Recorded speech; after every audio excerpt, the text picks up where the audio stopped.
Hello my viewers, if you're interested in buying a helmet like this, or maybe a life-size one, you can go over there and shop at greenguy.com. They have NCAA teams, they have NFL teams, they have all your favorite teams. They even have the teams that you don't like the Bengals, Browns, and Ravens. I don't know why anybody buy that, but they have that too if you want to buy it.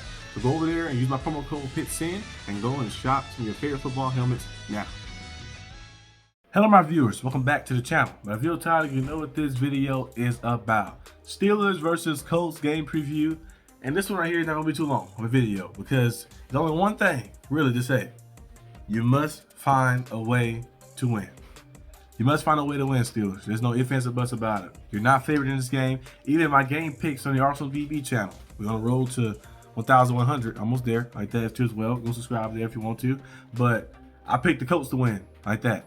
You know, no one is picking you to win the Steelers like that, and it's for a reason because they can't rely on you, they can't trust on you, and they can't trust in you. I'm going to say, so you need to find a way to prove everybody wrong and prove yourself right, so go out there and win the game. But it won't be easy because you're playing against a guy, and Jonathan Taylor, who's a phenomenal player, who's been playing at a tremendous level, and it's still crazy. Jonathan Taylor, I never knew that until you guys know Coach Syndicate, our Syndicate brand, Coach Syndicate Jeff. He mentioned it last time. He said that. Jonathan Taylor did not make the top 100 player list last year, which is crazy. He rushed for 1,400 yards. You'd think he would have made it, but they did not put him on the list, which is crazy. This year, he's going to be #1 on the list probably. The man is scoring mobile touchdowns, like that. Mobile touchdowns each game like that. He's going crazy out there, playing at an MVP-like level. We haven't seen a guy play like this since last year. Barkley was good too, of course, as well. But Barkley didn't score the amount of touchdowns that Jonathan Taylor scoring. And Derrick Henry, we had that 2,000 rushing yard season like that. That was good too as well. But Jonathan Taylor, keep this up, he's going to definitely be in MVP conversation. And the Steelers is a team that if anybody is trying to make the MVP conversation, you play the Steelers defense because the Steelers defense is going to let you look like an MVP every single time. For some reason, they can't seem to be consistent. The Packers game, the score is 16-7. Steelers up by 9 points. Defense looked immaculate, playing very good in the first half. On the Packers, just 7 points, getting there, getting stops, getting pass breakups, getting pressure in. But guess what? They find a way to just mess it up. They find a way to mess it up and find a way to allow, of course, the Packers to come all the way back, especially in the fourth quarter, and collapse there. And the game was at halftime was 16-7, and then in the fourth quarter, the game was 19-14, and then they end up being 35-25. The Steelers losing like that. So you're telling me you had a 6-point lead, you had a 9-point lead, then a 6-point lead, and you end up losing by 10, allowing the team to go from 14 points to 35 points within a few quarter span like that, scoring 3 touchdowns on you in the fourth quarter, which is very crazy. The Steelers got to be better than that. You got to be very consistent. You got to be more consistent, I'm going to say, and you got to go out there and play aggressive and play your style. You're playing so far off in coverage. You look at the cornerbacks, they're playing so far off. They're playing like 6, 7, 8 yards off of coverage. So any quarterback going to see that and get the ball out fast, and your pass rush will be ineffective because you leave so much space. Jamar Chase ate us alive. He had 17 catches because all those dump offs, the Steelers playing so far off, and a guy like Jamar Chase, you can get the ball to him fast. He can catch the ball. Maybe one guy missed. He go into the house like that. Made a lot of big time plays doing that. We've seen, of course, T. Higgins do the same thing. And then you see, of course, the tight end they had as well, Tucker Kraft, doing the same thing, of course, as well. And the Steelers just didn't look good in that department of just, staying there and playing press coverage and being aggressive out there. And that's why they lost, of course. Now, I'm hoping the Steelers will find a way to get the job done. This would be a game the Steelers will win. This would be a game that you think the Steelers are going to lose. Everything, everybody picking people against us, of course. And this would be a game the Steelers will go out there and win, I think. It could possibly happen, but it starts in the trenches. If you cannot win in the trenches in this game, you're not going to win this game. You need to be able to run the football. First of all, I'm actually going to get to that later. But you need to be able to stop the run and play relentless and play tough. You're going to be at your home. You want to let a guy just run through you at your own house like that. You need to go out there, stop the run, play relentless, play aggressive, send blitzes in different spots, and just try to go out there and be physical. Out-physical your opponent, and usually when you do that, you find a way to keep the game close and you find a way to win. Now, my strategy for offense, for the team as a whole, you got to run that football. Run that football, milk that clock. You got to treat Jonathan Taylor like he's Patrick Mahomes or something. You need to run that football, milk that clock. The less the Colts offense is on the field, the better for us. So run that football, milk that clock. I want to see a slow-paced game. I don't care about Aaron Rodgers' stats. Him throwing 250 yards, 300 yards. I don't care about that. I want to win the game like that. I think Aaron Rodgers want to win the game too. So go out there, run the football.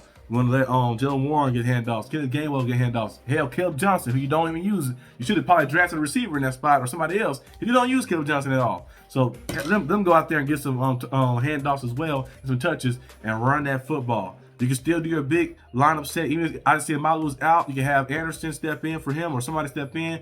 Pete will be utilized as well. McCollum, he can step in as well. I think you still use that big lineup set, a jumbo package set, and you can keep running the football. Run the football with the clock. We need to see like 6, 7, 8-minute drives. We see a crazy long drives. You want to make sure you take as much time as possible and put points on the board, touchdowns on the board. You want to be aggressive. Coach Tomlin keeps saying that he was hoping the offense push the ball in there and play more fiery and be ahead of the sticks and do all these different things. Coach Tomlin, you my guy.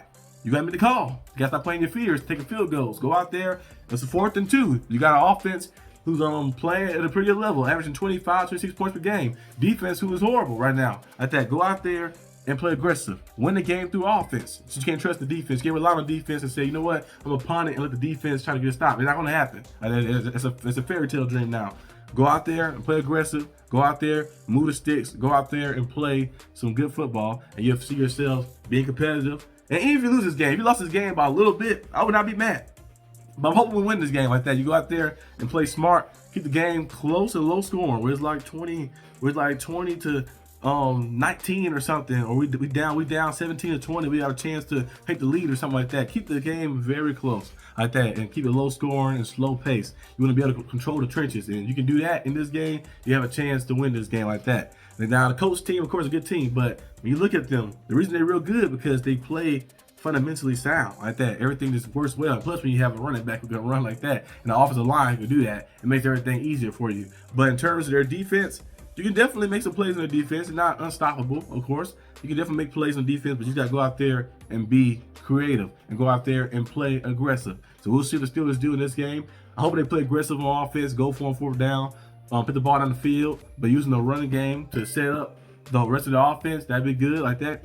Because we have some opportunities down the field. We get hit in the cap in one-on-one situations. If you can run that ball where they have to load the box up, and then you can like go and drop back and find your guys. It'll work. It worked last week with the Packers. You had 81 rushing yards in the first half, on pace to put up 160 plus rushing yards. And what do you do in the second half? You rush for 14 yards only on 2-3 carries, which is crazy and stupid. So do not do that this time. Keep running that football. If it's not broke, don't fix it. Keep running the football over and over and try to see you can run yourself to a victory. So we'll see what happens in this game. I don't get a score. I do get a score prediction most time, but I don't care about score prediction. I just want us to win. I just want us to win. Now the Colts is definitely favored in this game like that. I'm hoping we don't get jacked up in this game, but I want us to find a way to win. Some miracle, some magical thing. Just find a way to win. So you can be 5-3 and you still be ahead of the North. The Ravens did win against the Dolphins. I just watched the game. Dolphins looked absolutely horrible in that game as well. I was rooting. I picked the Ravens to win. My game picks on the Arsenal TV channel on the road to 1,100. You can go subscribe. But I picked the Ravens to win in that game because, I got to take the biases out of it. Got to be true. So I picked the Ravens to win. I was hoping the Dolphins win the game. I was hate watching, but the Dolphins are horrible. But we shouldn't have to rely on anybody else to do our dirty work. And we go out there and win these games and win our games and stay ahead of the division, we'll be good. We ain't got to worry about that. And we'll play the Ravens twice this season as well, so we can handle business too when the time comes. But this is all I have for this video. Hope you guys enjoyed this video. If you did, like and subscribe for more content. And let me know down below what you guys think about the game coming up. And your predictions down below and what you think the Steelers need to do to win this game. And I'll see you guys next time on the channel. Peace out.